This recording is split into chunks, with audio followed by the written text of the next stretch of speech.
I hear from buyers often that, especially first-time buyers, that you need 20% down to buy a home. And in some cases, that may be true if you're buying a secondary property, or sometimes if you're self-employed, which I think might be 10% down as a minimum for self-employed individuals.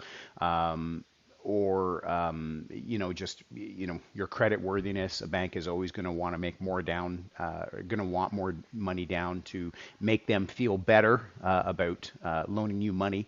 But at the end of the day, there are other programs out there. There are programs out there with banks. There are programs out there with mortgage brokers and secondary lenders, and not just B lending, C lending, and D lending. Like we're talking A lending with the bank, depending on again your credit worthiness. But there are instances where you can actually get into a house, get into a mortgage with less than 20% down. Now, anything under 20% down, you're going to be subject to CMHC insurance fees, and so of course that's all factored into it as well. But certainly, I would say that is a big common misconception, big myth that I hear all the time that I have to have 20% down.